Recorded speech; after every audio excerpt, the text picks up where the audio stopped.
Listo. Pues buenos días. Vamos a iniciar esta sesión de taller del seminario de Economía y Complejidad y va a estar a cargo, como ha sido costumbre en los últimos tiempos, por el doctor Oscar Fontanelli, al cual le cedo la palabra. Hola, muchas gracias. Buenos días a todas y todos. Y pues vamos a seguir hoy con lo que hemos venido discutiendo en estos talleres. En las últimas sesiones yo me le he pasado diciendo, pero más adelante vamos a ver distribuciones de Levy, más adelante vamos a ver distribuciones de Levy. Bueno, creo que finalmente llegó ese más adelante. De lo que hemos hablado en las últimas 4 sesiones del taller ha sido de los teoremas del límite central y la distribución normal y gaussiana. Y qué tiene que ver una cosa con la otra y por qué es importante la distribución gaussiana en las ciencias exactas y sociales y humanidades en general y en los sistemas económicos y financieros en particular. Sin embargo, también hemos dicho que el teorema del límite central tiene la restricción de que las variables aleatorias que uno está sumando deben de tener varianza finita, independientemente de la versión del teorema del límite central que estemos pensando. Si las variables aleatorias son independientes o débilmente correlacionadas, si tienen idéntica distribución o no, lo que sí se pide siempre es que la varianza sea finita.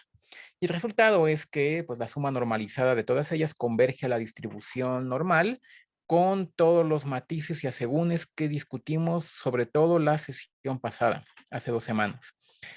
Como un pequeño repaso, lo que platicábamos hace 2 semanas es que, en efecto, el teorema nos dice que hay convergencia a la distribución normal, pero no nos dice mucho sobre la velocidad.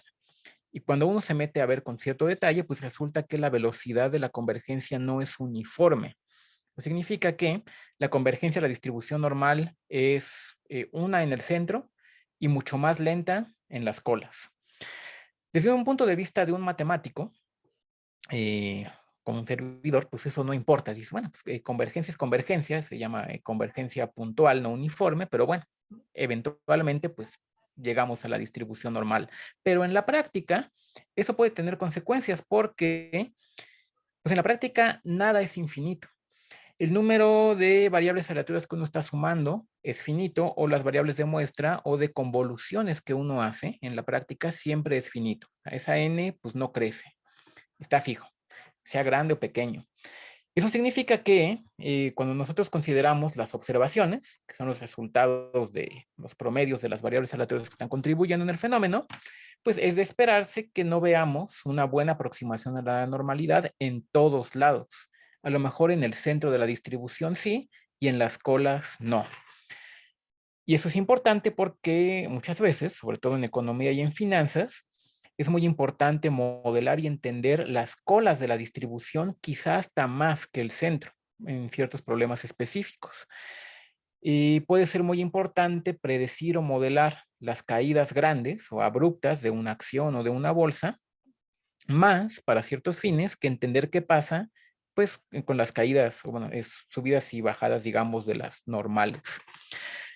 Porque como la convergencia a la normalidad a lo mejor no es buena en las colas, o no tan buena como en el centro, lo más probable es que uno subestime la probabilidad de eventos grandes. Incluso pensando en un mundo donde no estamos metiendo leyes de potencias ni colas pesadas todavía.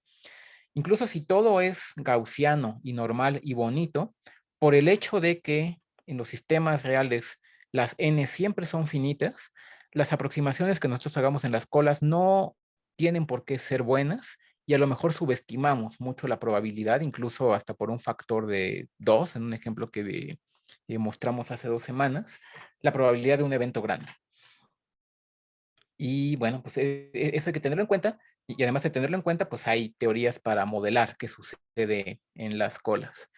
Pero además de eso, también puede ser que, pues de plano, hay que meter correcciones en todo el cuerpo de la distribución y no nada más en las colas, porque es posible que en diferentes sistemas y diferentes fenómenos que uno esté modelando, no se satisfaga o no del todo, la condición de que las varianzas sean finitas. Efectivamente, bueno, o sea, también si en la vida real todo es finito, las n son finitas, pues también las varianzas, si yo las mido con datos, pues siempre me va a dar un número finito, pero es posible que estemos en situaciones donde la varianza de alguna de las variables que estamos convolucionando sea tan grande con respecto a las otras que ya no es razonable pensar que hay convergencia a la normalidad ni siquiera en el centro de la distribución. Este problema pues es muy viejo, ¿no? Casi tan viejo como, pues, como Gauss y Laplace, que fueron quienes más, digamos, trabajaron, al menos en sus inicios, en el teorema de el límite central. Pero ya desde entonces había observaciones de distribuciones que no tenían momentos finitos y que de alguna manera se parecían a la distribución normal en el sentido de que eran estables. Hoy vamos a hablar de las distribuciones estables. Por ejemplo, Cauchy y Poisson estaban estudiando una distribución que ahorita vamos a mostrar, que hoy se conoce como la distribución de Cauchy. Y, por cierto, cuando uno dice que Poisson y Cauchy estudiaban una distribución, no significa que lo hicieran juntos, ¿no? Y ni siquiera que se llevaran bien, porque me parece que no se llevaban nada bien ellos dos. Pero bueno, estaban estudiando, estaban interesados en el problema de la distribución de los errores en las medidas experimentales, de lo que ya platicamos, me parece que hace 2 sesiones. La idea, más o menos, es que cuando uno hace una medición experimental, por ejemplo en astronomía, ahí estaban pensando en esas cosas, yo a veces mido la posición de un planeta, bueno, mido la posición de un planeta, pero hay muchísimas fuentes de error en mi medición y todas de alguna manera se suman o se promedian para dar como resultado el error final total de mi medición. Y como consecuencia de esa suma de errores o de fuentes de error, yo a veces voy a ver que el planeta, o yo voy a detectar que está un poquito más lejos de donde realmente está o un poquito más cerca. Ahí la gente se dio cuenta que si graficaban esos errores tomados de diferentes astrónomos y muchas mediciones, siempre tomaban la forma de la campana de Gauss. Pero se preguntaban, ok, ¿cómo tendría que ser la distribución de los errores, además de la distribución normal, para que la distribución de cada error, de cada fuente de error chiquita, sea igual a la distribución grandota?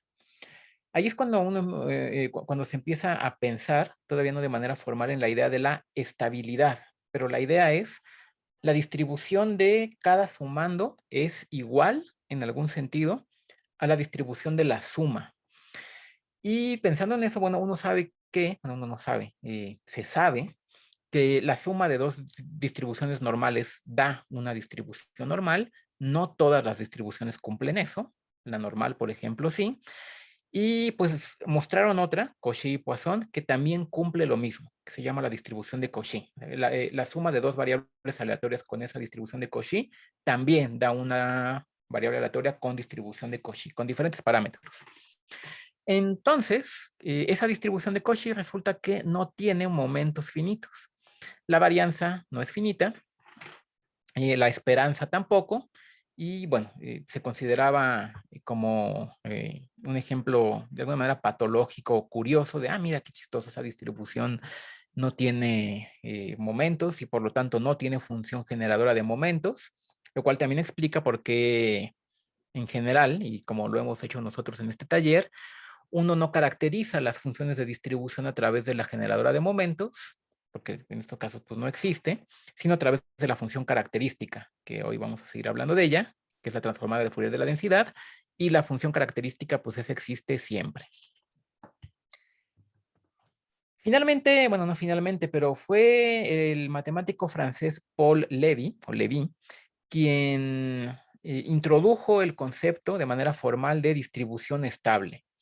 Y la idea es, una distribución se llama estable si la suma de dos de esas me da otra igual, con la misma forma. Por ejemplo, la distribución gaussiana normal es estable porque si yo sumo, como lo acabo de decir, dos variables aleatorias con distribución normal, esa suma es una variable aleatoria con distribución normal. Entonces esa se llama estable. Esta que estoy ahorita platicando de Cauchy cumple lo mismo. Si yo sumo dos variables aleatorias con distribución de Cauchy, no necesariamente con los mismos parámetros.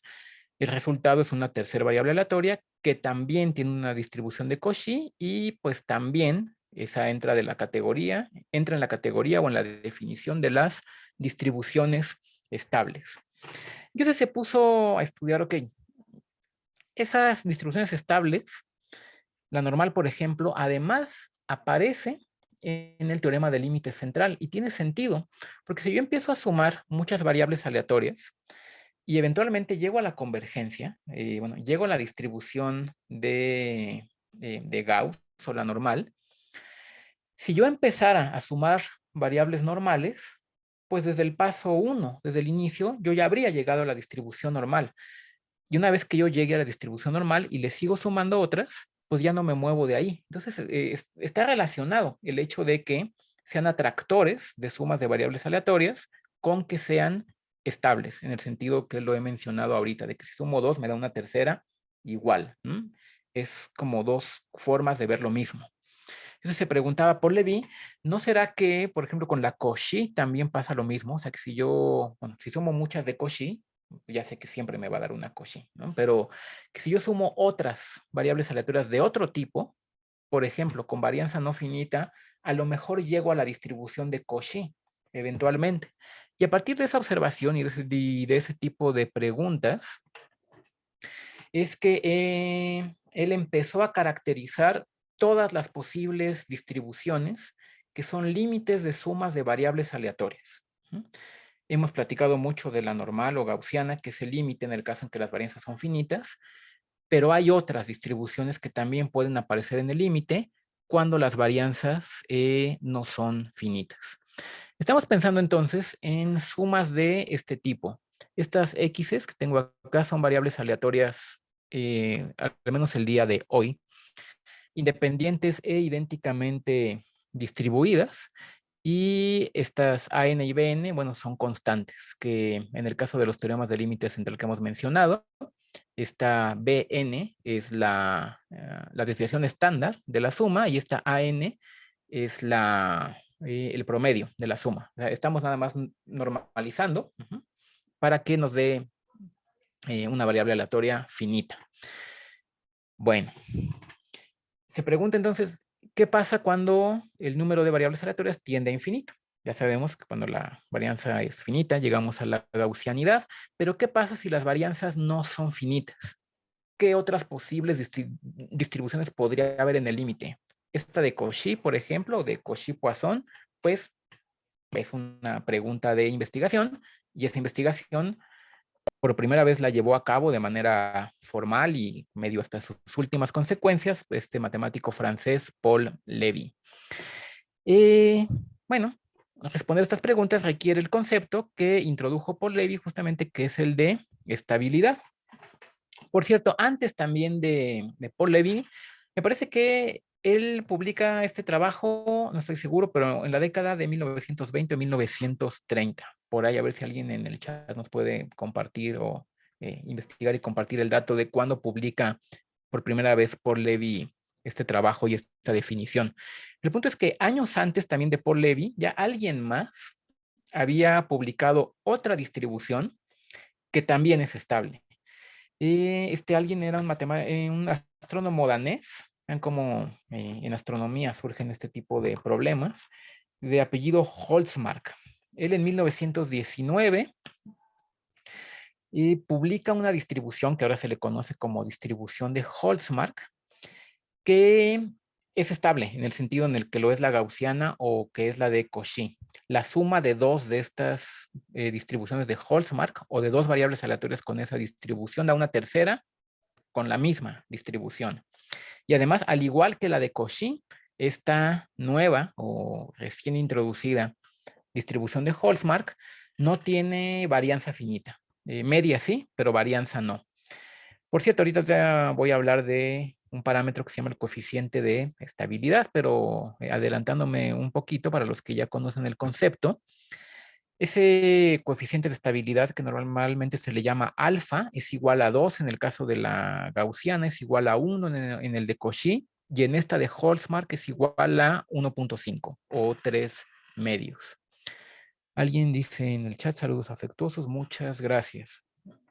Bueno, entonces como que ya está esto, ¿no? En el ambiente, o sea, la gente está estudiando estas distribuciones. Por cierto, algo que también te vamos a comentar, Holtzmark no pudo, porque no se puede. Yo no sé si él sabía que no se puede, pero bueno, él no pudo dar una expresión analítica de la densidad de su distribución, sino que la representó o la introdujo a partir de su función característica, porque ahora sabemos que no se puede dar, salvo en 3 casos particulares, una fórmula para la función de densidad, una fórmula analítica para la función de densidad de una distribución estable. Ahorita seguimos hablando de eso. Entonces, una distribución f de x se llama estable. Aquí tengo la definición tal y como la dio por Levy. Sí, bueno, vamos a leerla y ahorita la comentamos. Si para cualesquiera constantes A1 y A2 positivas y B1 y B2 reales, o sea, positivas, negativas o cero, existe una constante positiva A y una constante positiva B, tales que se satisface esto que está escrito acá. Este asterisco de acá es el operador de convolución entre 2 distribuciones. Recuerden que el operador de convolución es con el que calculamos la distribución de la suma de variables aleatorias. Aquí lo que estamos viendo es que la convolución de f de este argumento 1 con f, la misma de este argumento 2, es igual a f de este argumento 3. Lo que estamos diciendo es que, recuerden otra vez, la convolución es el operador con el que calculamos la distribución de una suma. Aquí tenemos la suma de 2 variables aleatorias. Una evaluada en A1x más B1 y otra evaluada en A2x más B2. Y el resultado de sumar estas 2 variables aleatorias es una tercera, que es el lado derecho de esta ecuación, con la misma distribución. La misma porque estamos hablando de la misma f, ¿no? Esta f de aquí, esta de acá y esta de acá son la misma. Lo que yo estoy diciendo es, si yo convoluciono 2 de estas f's, bueno, la misma evaluada en diferentes argumentos, obtengo otra función igualita, nada más evaluada en diferentes argumentos. Ese argumento es diferente, pero no es diferente de la manera que uno quiera. Es salvo una transformación, no se llama lineal porque estamos sumando una constante, pero vamos a llamarle lineal, ¿no? O sea, es nada más multiplicarlo por un factor y sumarle una constante. O sea, lo que estamos diciendo es que una distribución se llama estable si la suma de esas dos me da otra igual, salvo una transformación lineal. Una transformación lineal que en la práctica no es de alguna manera importante o relevante fenomenológicamente, es nada más una normalización. Es lo que hemos hecho desde que introducimos las variables gaussianas normalizadas, que le restamos el promedio, lo dividimos entre la desviación estándar para cambiarle la escala. Nada más, es un cambio de escala, pero es la misma distribución. Entonces, salvo ese cambio de escala, convolucionar f con f me da una tercera. Bueno, esa f se llama estable. Quizá una manera un poco más fácil o más intuitiva de ver la misma definición es la siguiente. Una variable aleatoria se llama estable si ocurre lo siguiente. Yo tomo 2 copias idénticas de la variable aleatoria, x1 y x2, o sea, son la misma variable aleatoria, y la suma de ellas dos, de estas dos, este símbolo igual con una D arriba significa es igual en distribución, o sea, la variable aleatoria del lado izquierdo tiene la misma distribución de probabilidad que la del lado derecho. Eso significa este símbolo de aquí, igual con una D arriba.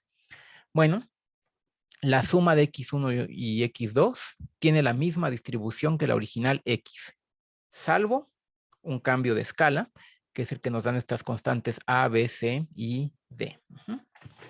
Bueno, pues esa definición es una de las propiedades que cumple la normal. Yo sumo 2 normales, x1 y x2, y me da otra normal. No la misma, porque es con otro promedio y con otra varianza, ¿no? Que si las variables que yo estoy sumando son independientes, pues el promedio es la suma de los promedios, la varianza es la suma de las varianzas. Si no, muchas gracias a Ricardo, al doctor Mancilla. El trabajo es de 1937. Muchísimas gracias. Entonces, el de Hallmark es de 18 años antes, porque es del 19 el artículo. ¿Y qué estaba yo diciendo? Ah, sí. Si yo sumo dos normales, me da una tercera normal con otros parámetros. Es otro promedio, la suma. Si son independientes con otra varianza, la suma de las varianzas, a eso nos referimos con un cambio de escala. Es la misma distribución, pero con salvo una transformación lineal que es cambiar el promedio y cambiarle la varianza. Con la de Cauchy pasa lo mismo. La suma de dos Cauchys es una tercera Cauchy con otros parámetros, o sea, salvo un cambio de escala. La suma de dos distribuciones de Holtzmark es otra de Holtzmark con otros parámetros, o sea, salvo un cambio de escala. Entonces, en 1937, Paul Levy introduce este concepto que es nuevo, ¿no?, en teoría de probabilidad. Y él, junto con, ahorita lo vamos a mostrar por acá, Kinshind y, bueno, aquí tengo los tres ejemplos de distribuciones que se conocían o que se empezaron a conocer que cumplen esta propiedad. No pongo la de Holtzmark porque esa no podemos escribir la densidad, pero bueno, son tres ejemplos. La gaussiana, que ya hemos discutido mucho sobre ella, que tiene esta densidad. La de Cauchy, Cauchy-Poisson, que he estado platicando el día de hoy, que tiene esta densidad de acá. Además, otra que también introdujo por Levy, que de manera muy confusa se llama distribución de Levy, que es un caso particular de las distribuciones de Levy. Por cierto, bueno, mejor lo vemos en la siguiente diapositiva. Esta distribución de Levy, que es para cuando el coeficiente de estabilidad alfa, que vamos a platicar de él, es igual a un medio, también se puede escribir la densidad, en este caso en particular, en términos de funciones simples. Cuando nosotros decimos que una densidad se puede describir analíticamente, nos referimos a que es posible escribirla en una fórmula en términos de polinomios, funciones trigonométricas, logaritmos y exponenciales. Si no se puede escribir como una fórmula que tenga esas cosas, entonces decimos que no se puede escribir de manera analítica la distribución. 2 años antes había publicado propiedades asintóticas de la suma de variables aleatorias independientes en el Journal de Matemáticas Puras y Aplicadas. Gracias, entonces, desde el 35 al menos, por Levy sabemos que ya estaba reportando resultados en este sentido, en esta dirección. Que, por cierto, como pasa mucho luego en matemáticas, como pasa, por ejemplo, en teoría de redes, que ya hemos comentado o que ya hemos discutido al respecto en otras ocasiones del taller, del seminario de Economía y Complejidad, esto al inicio es como algo de interés nada más como que teórico, matemático. En teoría de redes pasaba, ¿no? Que Euler, resolviendo el problema este de los puentes de Königsberg, se interesa e inventa el concepto de los grafos y los matemáticos empiezan a trabajar en la teoría de estos objetos, estos nodos, estos puntos unidos con aristas, y tuvieron que pasar siglos, en el caso de la teoría de grafos, para que realmente hubiera un descubrimiento global de que esto lo podemos aplicar a muchísimas cosas. Aquí no tuvo que pasar tanto tiempo, pero ocurrió más o menos lo mismo. Durante, bueno, finales de los 30, 40, 50, hay mucho trabajo respecto a estas distribuciones estables que introduce por Levy y su relación con los teoremas de límite central que vamos a hablar ahorita un poco más adelante, pero no hay mucho interés más allá de los círculos de matemáticas que se dedican a teoría de probabilidad porque la gente no le encuentra todavía muchas aplicaciones a esto y además que pues no gusta que no se puede escribir la densidad de manera analítica. Eso de alguna manera restringe, al menos de inicio, el interés y las posibilidades de aplicación de estas leyes estables. No estoy seguro de esto, pero me parece, por lo que he leído y estudiado, que fue hasta los trabajos de Mandelbrot cuando utiliza una distribución estable para modelar los precios de las fluctuaciones de los precios del algodón, que de alguna manera alguien muestra al mundo, miren, esto es útil para ciertas cosas Y bueno, muchas personas de muchas otras áreas pues voltean su atención hacia estas distribuciones estables, lo cual, bueno, pues le da un boom al estudio y a las aplicaciones de estas cosas. Por cierto, la distribución de Mandelbrot, que también te voy a hablar de ella y de manera, a mí me parece confusa, él la llama distribución estable paretiana Levy, algo así, es para cuando alfa es igual a 1.7. Y justamente porque Mandelbrot estaba pensando en lo mismo en lo que estaba pensando Cauchy. Cauchy, recuerden, Cauchy y Poisson pensaban qué distribución será que la suma es igual a cada uno de los sumandos. Mandelbrot pensaba en lo mismo en términos de algo que ya habíamos discutido en sesiones pasadas de este taller, que la diferencia en un precio se puede escribir como la suma de diferencias intermedias. Y es una observación empírica que las diferencias en diferentes escalas de tiempo, observación que ahorita está en tela de juicio, pero era una observación empírica, tiene la misma distribución que en diferentes escalas y por lo tanto las distribuciones de los humanos tienen que ser igual a la distribución de la suma, pero no nos sirve la distribución gaussiana por las colas, porque no ajusta nada bien ahí.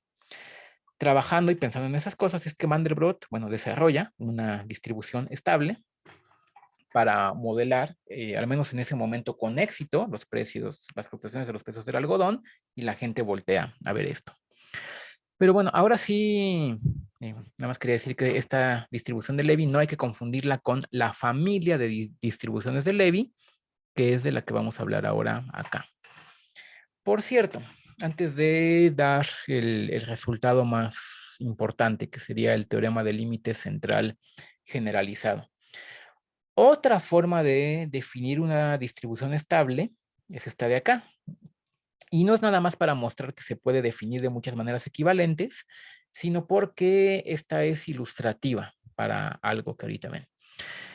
Una variable aleatoria se llama estable si la suma de n de ellas tiene la misma distribución que la original. Eso se escribe de esta manera, salvo una transformación lineal, que es multiplicar por c y sumar un d. Aquí este c debería ser c subíndice n, porque bueno, depende de cuántas estamos sumando. Pero básicamente es lo mismo, ¿no? La definición pasada era sumamos 2 y nos da una con la misma distribución. Aquí sumamos n y nos da otra con la misma distribución. Lo cual tiene sentido. Si sumo 2 y me da la misma, sumo una tercera, pues me tiene que dar lo mismo. Sumo una cuarta, me tiene que dar lo mismo. Sumo una enésima y me tiene que dar lo mismo. Nada más que esta constante c, y esto es importante e interesante, no puede valer lo que yo quiera, sino que tiene, digamos, un rango acotado de valores que puede tomar esta constante C, que está aquí. C, que aquí debería decirse subíndice n, a fuerzas tiene que tener esta forma. N, que es el número de sumandos elevado a la 1 entre alfa, donde alfa es una constante, un parámetro que no puede valer lo que yo quiera, tiene que estar entre 0 exclusivo y 2 inclusivo. Es decir, si C no se puede escribir como n a la 1 entre alfa con alfa entre 0 y 2, entonces, bueno, esa C no se puede, no se vale en esa definición. Es importante porque justamente este parámetro alfa es quizá uno de los, al menos originalmente, más importantes para ciertas cosas, de entre los parámetros que caracterizan las distribuciones estables, porque es el que se llama justamente el parámetro o coeficiente de estabilidad. Esta alfa no puede valer lo que sea, tiene que estar entre 0 y controla el peso de las colas de la distribución y nos pone en diferentes regímenes en cuanto a la existencia o no de momentos. Por ejemplo, bueno, ya que lo tengo aquí escrito, si alfa es igual a 2, tenemos la distribución gaussiana. Es un caso particular de la familia de distribuciones estables, que son las que cumplen con esta definición. Si alfa es igual a 1.7, tenemos esta que acabo de mencionar de Pareto-Mandelbrot. Si es igual a 1, tenemos la de Cauchy, esta de acá. Y si es igual a 1/2, tenemos la distribución de Levy. Ojo que esta distribución de Levy, nada más, bueno, son luego los nombres medio confusos, es un caso particular de la familia de distribuciones estables de Levy, que son todas las que cumplen esta definición de acá. Si bueno, ese parámetro alfa controla la existencia o no de los momentos de la distribución. Si alfa es igual a 2, todos los momentos son finitos, o sea, las integrales de x a la n por la densidad, aunque no la podemos escribir la densidad, pero esas integrales convergen, dan un número finito. No es finito cuando la integral diverge, y la integral diverge cuando la densidad decae tan lento, pero tan lento, que pues, si yo la integro de 0 a infinito, de menos infinito a infinito, pues tengo muchísima área bajo la curva que cae muy lento y pues eso me da infinito. Ahí es cuando uno habla de que los momentos no existen, que no son finitos. De entre todas las distribuciones estables, que ven, solo con este parámetro alfa vemos que hay una infinidad, una infinidad además grandota porque alfa no toma valores discretos, sino continuos en el intervalo 0,2. De toda esa infinidad, de esta familia grande de distribuciones que se llaman estables, solo un caso particular y un caso además muy chiquito, alfa igual a 2, es el que tiene varianza finita, y es la distribución gaussiana. Si alfa es menor a 2, se puede probar que la varianza no es finita.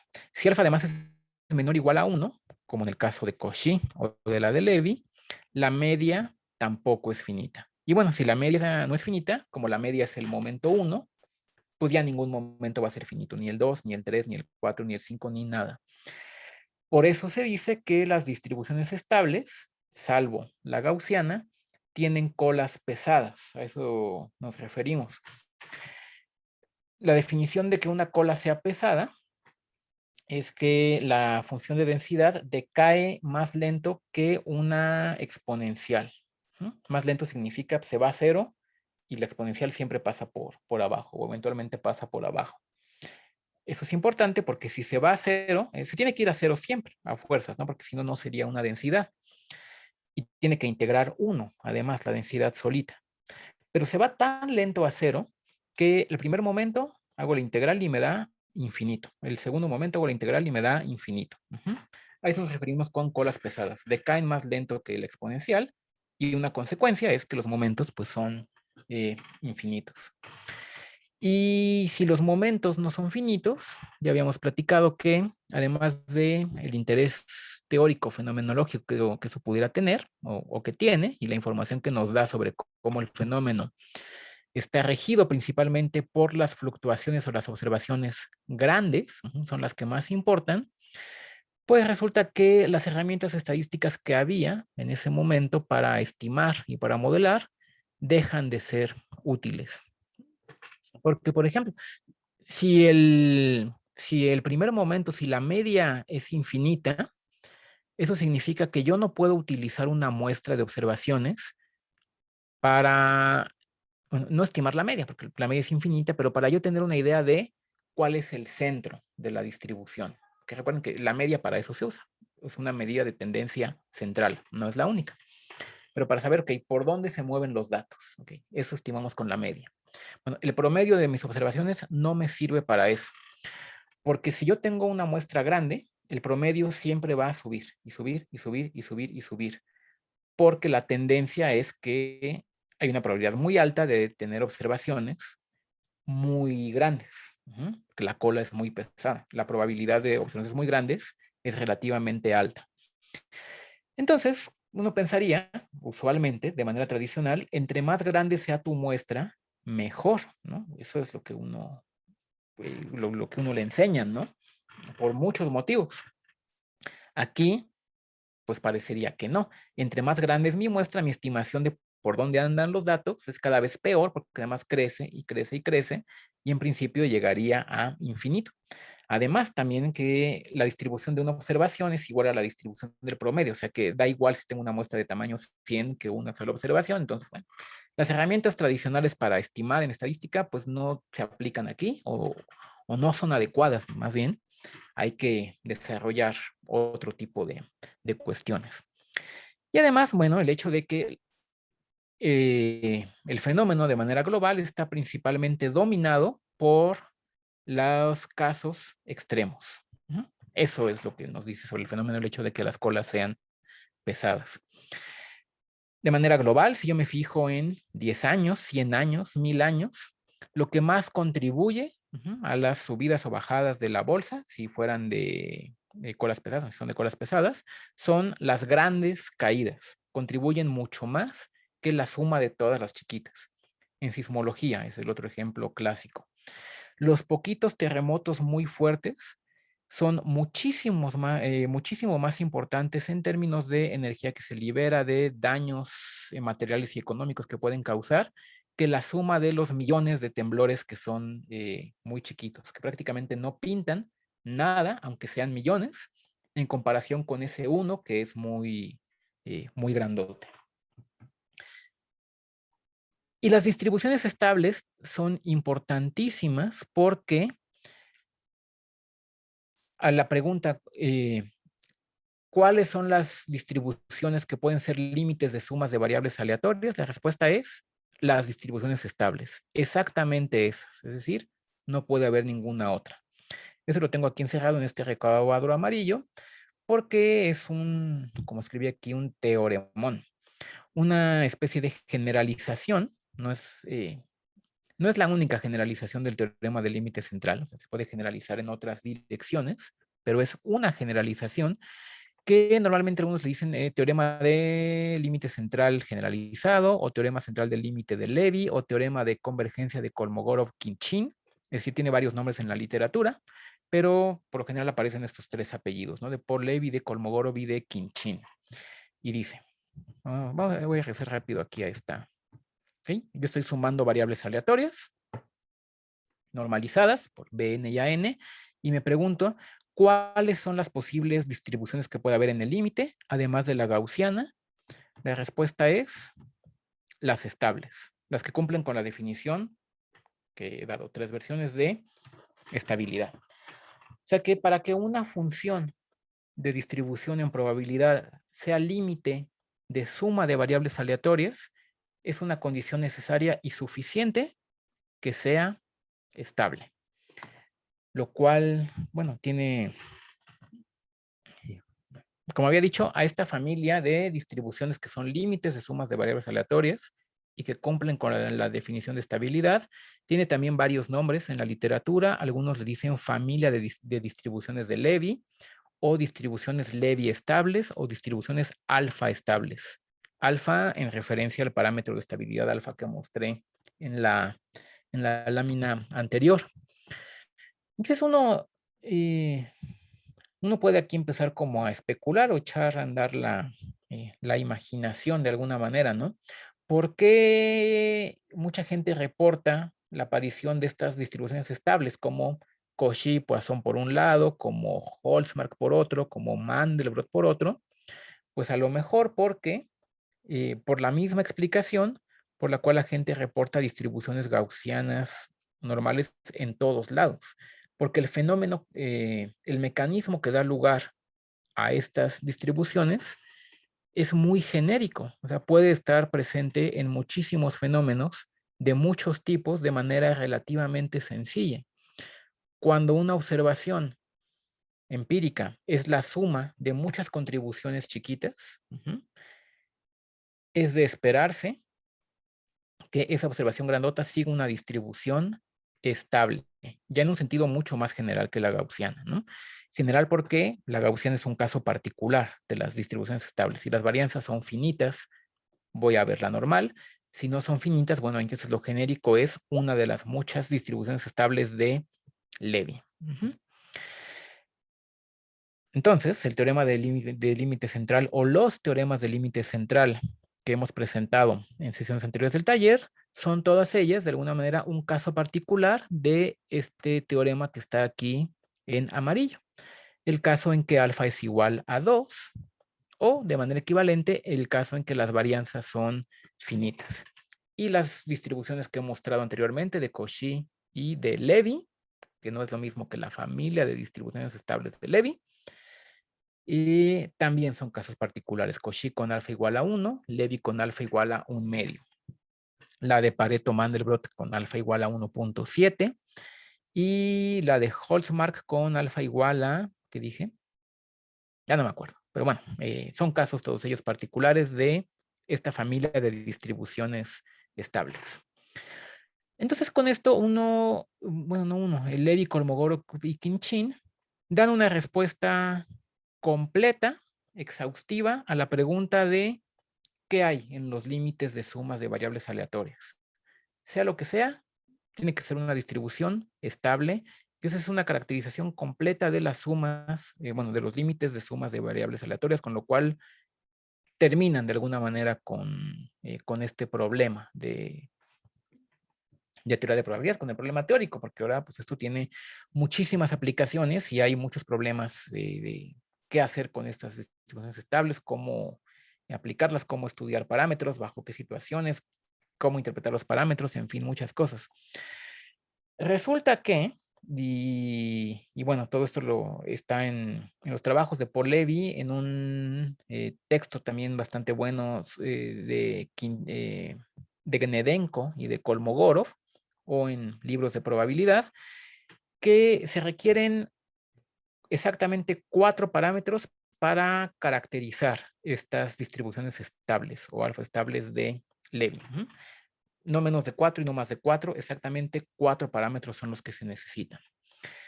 Por un lado, del que ya hablé, que se llama el parámetro de estabilidad o índice característico alfa, que tiene que estar a fuerzas entre 0 y 2, no puede tomar otros valores, que determina el peso de la cola de la distribución en términos de la existencia de los momentos. Si es igual a 2, la varianza, el segundo momento es finito. Si está entre 1 y 2, solo el primer momento es finito. Si vale 1 o menos, ni siquiera el primer momento es finito. Es un parámetro de forma, hay una definición de qué significa eso. Hay además también un parámetro que se llama beta, que es de oblicuidad o skewness en inglés. Básicamente es de asimetría, ¿no? Toma valores entre -1 y 1 y controla o nos dice qué tan simétrica o asimétrica es la distribución. En el caso de la distribución gaussiana, que sabemos que es simétrica con respecto a su media, y pues esa beta es igual a 0. Hay además un parámetro de escala, que se llama gamma, y un parámetro de localización delta. El de localización sería equivalente o tendría que ver en el caso de la gaussiana, que quizás es el que mejor conocemos o mejor nos imaginamos, con el promedio, ¿no? ¿Dónde está localizada la distribución? Bueno, pues con 4 parámetros uno puede determinar por completo una distribución estable, nada más que es posible mostrar, y bueno, es algo bastante técnico, lo que yo te mencionaba, eso es algo chistoso en matemáticas, que uno puede mostrar que algo no es posible, pero bueno, eso se puede. No es posible escribir una fórmula para la densidad de estas distribuciones estables. Se puede para algunos casos particulares y de hecho solo para 3 casos particulares, los que ya mencionamos, la gaussiana, la de Cauchy y la de Levy. No se puede escribir la densidad para ningún otro caso particular y, bueno, obviamente, mucho menos para el caso general. Por eso es que este astrónomo danés Hallmark no pudo escribir la densidad de su distribución y la introdujo en términos de la función característica. Bueno, sí, no pudo porque no se puede. Ahora sabemos eso, ¿no? Lo cual, como yo decía al inicio, bueno, no tan al inicio, limitó de alguna manera la atención de la gente de afuera, porque por mucho la manera más fácil en la práctica de utilizar distribuciones de probabilidad, desde el punto de vista del usuario, es a través de la función de densidad, ¿no? Si a uno le dan la densidad, es relativamente sencillo hacer un montón de cosas, ¿no? Calcular momentos, estimar parámetros, hacer pruebas de bondad de ajuste, hacer modelos estadísticos y probabilísticos de muchos tipos. Con la densidad uno sabe hacer muchas cosas. Si nos dicen, no, es que la densidad no se puede escribir, uno dice, bueno, pues mejor volteo para otro lado y veo qué onda. Al menos al inicio. Desde un punto de vista nada más teórico, esto no es ningún problema, porque sí se puede escribir una fórmula para la función característica.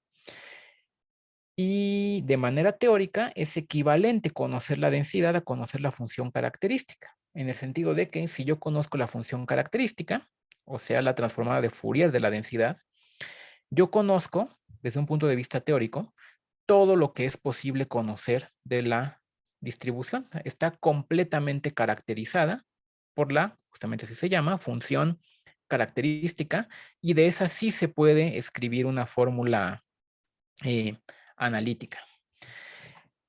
Lo cual, bueno, ya que la gente se empezó a interesar en las aplicaciones y cada vez más, incluso hasta el día de hoy y en el presente, eso está ocurriendo ahorita, que la gente se interesa más y más en aplicaciones de distribuciones estables, en física, en economía, en biología, en finanzas, en muchas cosas, pues ha llevado al desarrollo de muchas herramientas indirectas para calcular y estimar cosas, dado que no tenemos la densidad, pero sí la característica. Entonces, bueno, ¿cómo le haces con la característica o con otras representaciones para calcular todo lo que te gustaría calcular de esto? Y bueno, hay muchísimas herramientas y mucha teoría al respecto. Esta fórmula que se ve bastante fea, así se ve la función característica, ¿no? Recuerden que la función característica está transformada de Fourier de la densidad o el valor esperado de e a la IU x. X es la variable aleatoria. Eso por aquí ustedes pueden ver los 4 parámetros, gamma, alfa, beta, delta. Además está dada por casos, ¿no? Se escribe de una forma si alfa es igual a 1, de otra si alfa no es igual a 1. Pero a ver si los puedo convencer que de alguna manera tiene sentido. Recuerden que una distribución estable, otra vez, es aquella que si yo sumo dos variables aleatorias, me da una tercera de la misma familia, del mismo tipo. Y que en el espacio de Fourier o de funciones características, la suma se convierte en una multiplicación. Sumar dos variables aleatorias equivale a multiplicar sus funciones características. Entonces uno se pregunta, ok, es muy difícil sumar densidades, además las densidades ni las conocemos, pero vamos a pensar entonces en términos de las características. Entonces tú me dices que son estables si la suma es igual a los sumandos, ¿ok? Entonces, en términos de las características, eso significa que el producto de características es igual a cada uno de los términos que estoy multiplicando. ¿Ok? Entonces, ¿cómo tendría que ser la característica? Tiene que ser una función que si yo multiplico dos de esas, me da una tercera igual, del mismo tipo. A ver, si yo multiplico x cuadrada por x cuadrada, ¿me da algo igual? No. Si x a la cuarta es otra función de otro tipo, ¿no? Es un polinomio de otro grado, ¿no? Entonces, polinomios no. Senos, cosenos. Si yo multiplico seno por seno, ¿me da otro seno? No, no es lo mismo. Ok, cosenos tampoco. Las exponenciales. Si yo multiplico dos exponenciales, me da otra exponencial con otro argumento. E a la x por e a la y, me da e a la x más y, pero es una función del mismo tipo, es una exponencial. Entonces tiene sentido que las funciones características sean exponenciales, porque la multiplicación de dos o más de ellas tiene que ser otra del mismo tipo, porque la suma de variables aleatorias estables me da otra del mismo tipo. Entonces, las funciones características deben de tener la forma de e a la algo. Y ese algo, bueno, ya es un trabajo muy minucioso, escribir con todo detalle y explorar las posibilidades del argumento del exponencial para asegurarnos que el producto de varias de ellas tenga exactamente la misma forma, salvo transformaciones lineales, que la original, pero es por ese motivo que las funciones características tienen que verse como exponenciales y en los argumentos de las exponenciales tienen que salir de formas, aquí más o menos complicadas, los 4 parámetros de la distribución. Uno podría hacer el ejercicio, es sencillo hacerlo en esta dirección, de ver que si yo multiplico dos funciones como las que tengo escritas acá, me da una tercera del mismo tipo, nada más con otros parámetros, alfa, beta, gamma y delta, pero la forma de la función, de la variable independiente es u, pues es la misma. Además, también hay que mencionar que es un desastre eso de parametrizar las funciones estables. Hay yo casi diría tantas parametrizaciones como autores se dedican a esto. Incluso, bueno, en la historia, ¿no? En las canónicas, está la parametrización de por Levi, está la de Kolmogorov y Khinchin, está la de Gnedenko y Kolmogorov. De manera más reciente, la de un texto ahí que ya se está volviendo también bastante canónico, de John Nolan, que da otra parametrización. Y bueno, lo que dice este matemático John Nolan es que para ciertos problemas es mucho más fácil usar una parametrización que otra, y eso explica por qué, hay otra también de un tal Solotarev, por cierto. Eso explica por qué hay tantas parametrizaciones diferentes, lo cual se presta mucho a la confusión cuando uno está en la práctica de que, bueno, ya me aprendí esta y luego voy a ver otro artículo u otro libro y veo algo que a mis ojos parece completamente distinto y los parámetros a veces se llaman igual, a veces no, les cambian el nombre, en fin, hay que poner mucha atención a la parametrización en la que estamos, pero todas son equivalentes. Y como decía, como conocer de manera teórica, matemática, la función característica es equivalente a conocer la densidad, pues entonces, una vez que se llega a esta función característica, el problema de caracterizar las distribuciones estables está completamente resuelto. Es decir, ¿qué funciones son aquellas que podrían ser límites de sumas de variables aleatorias? Respuesta, las estables, las que cumplen con la definición de estabilidad. ¿Y esas cuáles son? ¿Qué sabemos de ellas? Ok, sabemos que tienen 4 parámetros, alfa, beta, gamma y delta, y su función característica debe de tener esta forma. La densidad, pues es la transformada inversa de estas, pero es integrales de esas integrales que no se pueden hacer. Y ya, el problema en la práctica está en principio completamente resuelto. Es algunos años después, algunas décadas, me parece, cuando Mandelbrot utiliza una de estas para justamente mostrar un buen ajuste, un buen modelo a las fluctuaciones de los precios del algodón, porque ya se había dado cuenta Mandelbrot que necesitaba una distribución estable, con la característica de que la suma sea igual a los sumandos, pero que la gaussiana no era un buen modelo porque ajustaba muy mal las colas, seguramente peor incluso de lo que nosotros discutimos la sesión pasada, ¿no? Incluso cuando todo es gaussiano y normal y bonito, es de esperarse que en las colas veamos diferencias importantes, pero tampoco puede haber una diferencia arbitrariamente grande, ¿no? Y si las hay, pues seguramente pues es que la distribución no es normal, pero tiene que ser como normal. Y pues las estables. Y él se puso a estimar el parámetro alfa y le salió creo que 1.7. Lo cual, por cierto, es un problema práctico bien complicado y bien interesante, cómo estimar los parámetros de las distribuciones estables. Eso no es para nada un problema trivial. Ahora hay varias bibliotecas y varias herramientas para hacerlo. Está, por ejemplo, una que está volviendo muy famosa, una biblioteca de John Nolan, al menos sé que existe para R, probablemente para Python también exista. Pero justamente por lo que yo decía, uno tradicionalmente en estadística, ¿cómo estimas el promedio? Bueno, es el promedio de la muestra, es parecido, ¿no? ¿Y cómo estimas la varianza? Bueno, pues la varianza de la muestra. Aquí no podemos hacer eso, porque el promedio de la muestra crece a infinito y la varianza de la muestra crece a infinito. Y a eso agréguenle que no conocemos la densidad, como para pensar en términos de maximizar la verosimilitud de manera analítica o numérica, se vuelve complicado. Entonces, eso ha llevado a investigaciones y herramientas de un problema que dista mucho de ser trivial de estimar los parámetros de buena manera.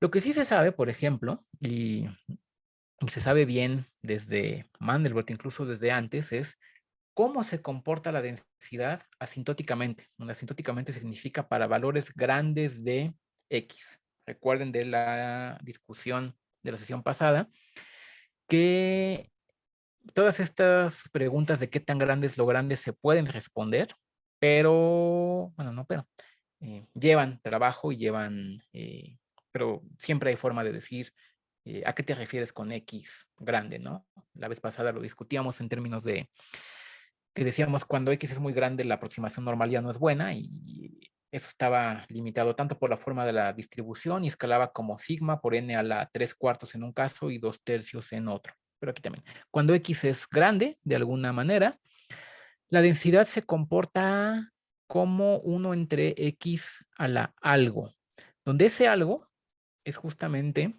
1 más el parámetro de estabilidad, el parámetro alfa. Esto es lo que se conoce como una ley de potencias, justamente porque pues, la densidad es una potencia de x a la menos 1 menos alfa, es una constante de normalización. Es decir, el centro puede tener un comportamiento complicado de escribir, porque las gráficas nunca salen feas. De hecho, se puede mostrar que las densidades siempre son continuas y son suaves y son bonitas, aunque no se pueden escribir. Pero bueno, cuando x es grande, esto se puede escribir como una ley de potencias, aproximadamente. Decaen de esa forma. Nosotros, bueno, podemos ver que dependiendo del valor de esta alfa, que recuerden que solo puede tomar valores entre 0 y 2, esta potencia, 1 entre x a la 1 más alfa, decae más lento que un exponencial, que e a la menos x o e a la menos una constante por x. Excepto cuando la potencia es 3, o sea, alfa igual a 2, todas las demás decaen más lento que la exponencial, lo cual, bueno, corrobora lo que hemos venido discutiendo, que los momentos no son finitos. Porque las integrales, vean, o sea, ¿qué pasa, por ejemplo, si alfa vale 1? Vamos a discutirlo a ver en voz alta. Entonces yo tengo que la densidad va como 1 entre x al cuadrado. Y yo quiero calcular el primer momento. Esto sería, bueno, tener un pizarrón, pero bueno, como no tengo, a ver si nos lo podemos imaginar. Si yo quiero calcular el primer momento y alfa es igual a 1, entonces yo tendría la integral de, vamos a poner 0 a infinito, de x a la 1, porque es el primer momento, por la densidad, por 1 entre x al cuadrado. Entonces tengo x arriba y x al cuadrado abajo. Entonces se me va la x de arriba con 1 de las de abajo y me queda la integral de 1 entre x. Ojalá a ver si me pueden seguir. Entonces el primer momento es la integral de 0 a infinito de 1 entre x. Ok, la integral de 1 entre x, yo me acuerdo que eso era el logaritmo natural, ok, entonces logaritmo evaluado en infinito menos logaritmo de 0, o bueno, de una constante finita, logaritmo de infinito es infinito, ya valió, la integral me dio infinito, si alfa es igual a 1. Entonces estoy viendo que el primer momento es infinito, y todos los demás obviamente pues también lo van a hacer. De manera informal, entonces se dice que las leyes estables o alfa estables o Levi estables asintóticamente decaen como leyes de potencias.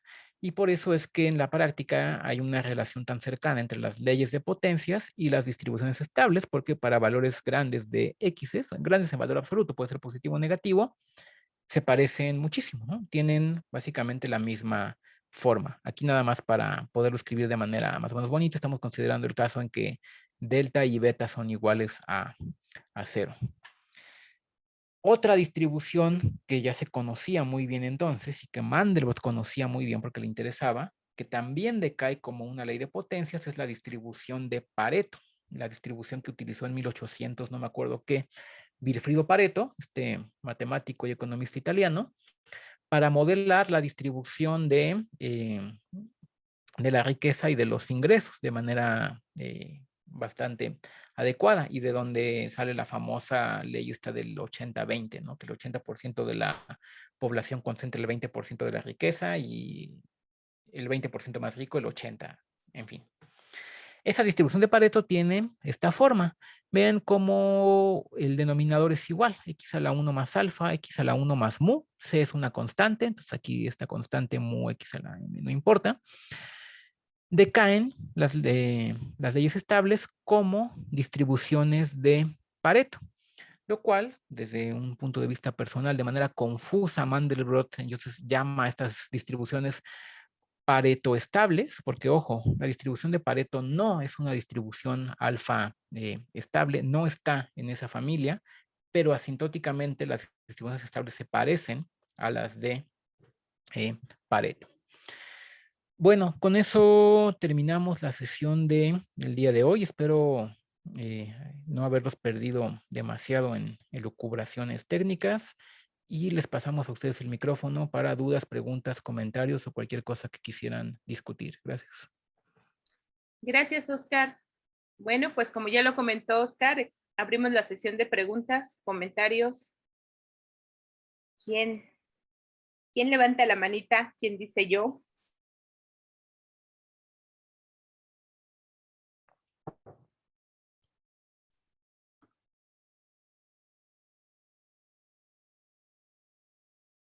No se animan.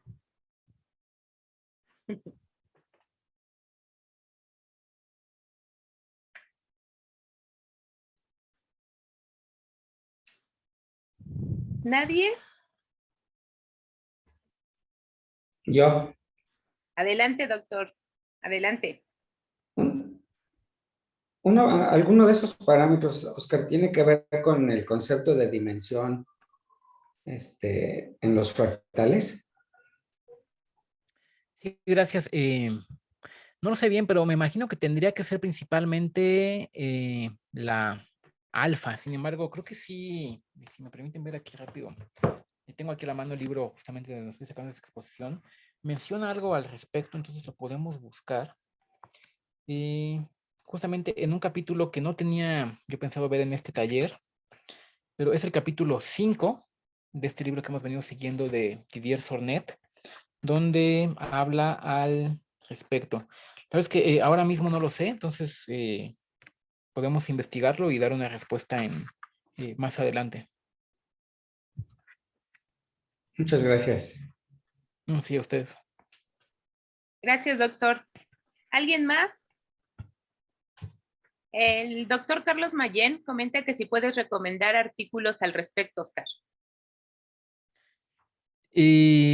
Sí, hay uno, no tengo ahora mismo el nombre, pero hay un review de Mark Newman, el mismo de teoría de redes, sobre leyes de potencias. Debe tener como unos 15 años este review, pero es muy completo sobre, además de las matemáticas de las leyes de potencia, su relación con las distribuciones estables y muchísimas aplicaciones.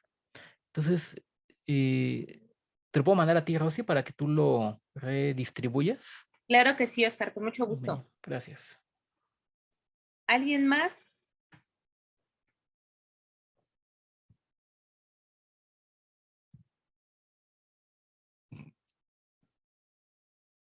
Y bueno, también justamente ahorita, como dicen, fuera del aire, platicábamos con el doctor Ricardo Mancilla sobre que salió hace más o menos poco de este famoso y controvertido economista Nicolás Taleb, donde hace una discusión también muy extensa sobre colas pesadas y da un repaso de todos estos temas que hemos venido discutiendo en este taller. Entonces también creo que podría ser una buena referencia, no demasiado técnica.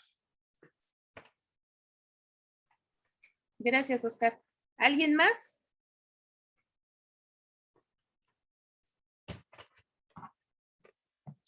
También, bueno, si hay alguien interesado en el formalismo, toda la teoría, toda la construcción de la teoría de la probabilidad, desde los axiomas hasta las distribuciones estables, viene en un texto que, bueno, no es que yo en general mucha gente considera como magnífico, yo aquí lo tengo en fotocopias, que es este de acá. Es una monografía de Kinchin, perdón, de Knedenko y Kolmogorov, se llama Limit Distribution for Sums of Independent Random Variables. Es viejito, es digo de qué año, está traducido al inglés por Kaila y Chung, es de 1954, pero si alguien tuviera el interés en entrar en los detalles de todo esto, ahí viene de manera clara, sucinta y completa todo lo que hay que saber al respecto. Gracias, Oscar. A ustedes. ¿Alguien más? A la una, a las dos. No es cierto. Bueno, pues si ya no hay más preguntas ni comentarios, creo que hay algo ahí. Mi En duda el con chat hay respecto... comentarios. Sí, gracias. ¿Y nos podrían compartir la última referencia? Sí, también bueno, todas las referencias que tengas se las envío con mucho gusto. Y pregunta, Peque Terrazas, mi duda con respecto a la densidad, ¿puede dar un ejemplo de cómo se reflejan los problemas económicos de la sociedad actual o es posible hacer esto? Y no me queda muy claro cuál es la pregunta. ¿Se refiere usted al hecho de que no es posible escribir la densidad?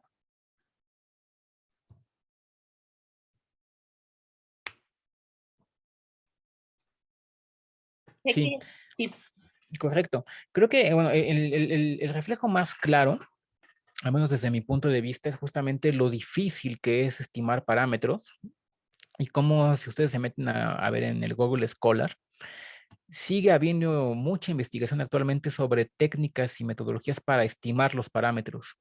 Porque pues muchas veces no basta con decir, ok, mi fenómeno sigue una distribución de colas pesadas. Si yo además lo quiero modelar con una distribución estable, necesito estimar los parámetros. Y en ausencia de la función de densidad, es bien complicado hacer eso y se requieren técnicas computacionales que seguramente no estaban muy disponibles, digamos, en las décadas de los 50, 60 o 70. Entonces, ahí creo que es un ejemplo práctico de no, problemas que puede causar el no tener a la mano la densidad. Se puede escribir la densidad, hay formas, nada más que no en términos de las funciones que yo dije, se puede escribir en términos de una función, por ejemplo, que se llama la función h de Fox, que es una a ver si lo digo bien. Existe una función que se llama la función hipergeométrica, esa se conoce en física matemática. Existe además una que se llama la hipergeométrica generalizada, que es la generalización. Hay una generalización de la hipergeométrica generalizada que se llama la función g de Mayer, y hay una generalización de la hipergeométrica generalizada, que es la función h de Fox. En términos de esa función, que es la generalización de la generalización, se puede escribir la densidad, pero bueno, aporta poco a la práctica, pues. gracias, Oscar. No, gracias a ustedes. ¿Alguien más?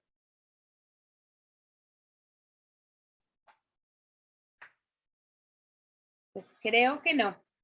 Bueno, pues muchas gracias y pues aquí andamos. Cualquier cosa les envío a través de Rosy, que siempre nos hace favor, las referencias y pues muchas gracias.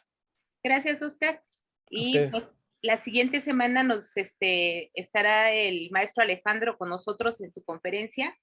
Y agradezco también a todos los que se conectaron la semana pasada al Congreso. Vi a varios ahí conectados, entonces muchas gracias y nos vemos dentro de 8 días. Gracias, Oscar. Hasta luego.